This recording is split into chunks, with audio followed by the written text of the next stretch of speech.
நம்ம birds next cutlet பண்ண போகிறோம். அதுக்கு தேவையான பொருள் பார்த்துடலாம். இது சேமியா 1 கப்பு, வேக வச்ச சாதம் 1 கப்பு, பெரிய உருளைக்கிழங்கு வேக வச்சது, வெங்காயம் நைஸாக கட் பண்ணது, 2 பச்சை மிளகாய் நைஸாக கட் பண்ணது, கருவேப்பிலை கொத்தமல்லி, 1 கேரட் துருவுனது, ஒரு சின்ன பீஸ் குடமிளகாய் கட் பண்ணது, கார்ன்ஃப்ளவர் 1 டேபிள் ஸ்பூன், தனி மிளகாத்தூள் 1 ஸ்பூன், இஞ்சி 1 துண்டு.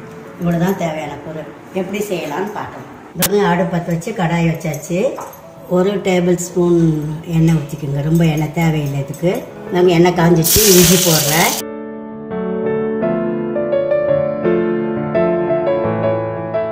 வெங்காயம் 1 வெங்காயம், குடமிளகாய், அதோட கேரட்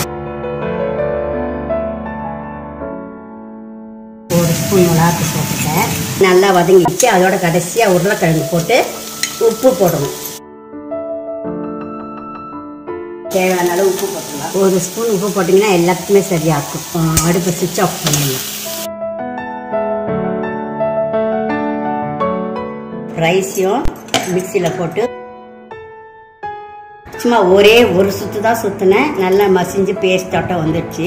சாதம் ஒரு ஓட்டி அதை வச்சுருக்கேன். 1 கப் சாதத்தை இப்போ நம்ம அடுப்பில் வதக்கினாலே அது நல்லா சத்தாக சாப்பிட்ணுன்றதுக்காக தான் நான் காயெல்லாம் போட்டிருக்கேன்.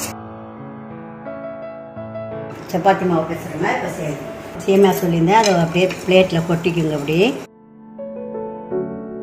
நம்ம தயார் பண்ண அந்த மாவு இருக்கு இல்லையா, இந்த மாதிரி உருட்டி எடுத்துக்கோங்க. இதில் ஒரு 20-25 உருண்டை வரும். இந்த மாதிரி எப்படி செய்யணும்னு இப்போ சொல்கிறேன். எல்லாத்தையும் சேர்த்து பிசைஞ்சு வச்சுருக்கேன். எண்ணெய் வச்சு இந்த கட்லெட் எப்படி செஞ்சு அதில் எண்ணெயில் டீப் ஃப்ரை பண்ணணும், எப்படி பண்ணணும்னு சொல்கிறேன். அடுப்பத்தை வச்சு கடாய் வச்சு அதில் எண்ணெய், அந்த கட்லெட்டை பொரிக்கிறதுக்கான எண்ணெயை ஊற்றிக்குவோம். 1 டேபிள் ஸ்பூன் கார்ன்ஃப்ளவர் வச்சுருந்தேன் இல்லையா, அதை தண்ணி ஊற்றி கரைச்சி வச்சுருக்கேன். உருண்டையை எடுத்து இதில் இப்படி இதை முக்கிட்டு நல்லா அது மாவு படுற மாதிரி முக்கணும். அப்போ தான் அது உருண்டை வந்து கேண்டு வராது.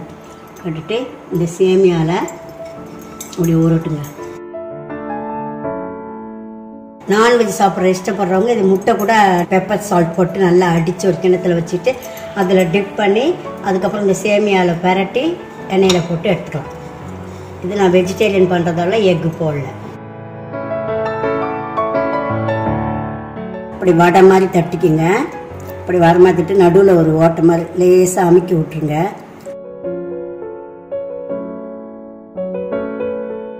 இப்படி வடை மாதிரி தட்டிட்டு நடுவில் ஒரு சின்ன ஓட்டை போட வேண்டாம்.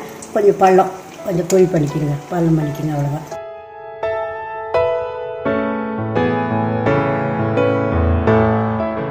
ரெண்டு பக்கம் நல்லா செவக்கும். மெதுவாக செய்யுங்க. உடையாத அழகாக பறவையோட கூடு வந்துச்சு. அதில் முட்டை எக்கு இது மாதிரி ஒயிட் கலரில் நான் தேங்காவை கட் பண்ணி சின்ன சின்னதாக போட்டிருக்கேன். இப்போ அதுக்கு சாஸ் தொட்டு வச்சுருக்கேன்.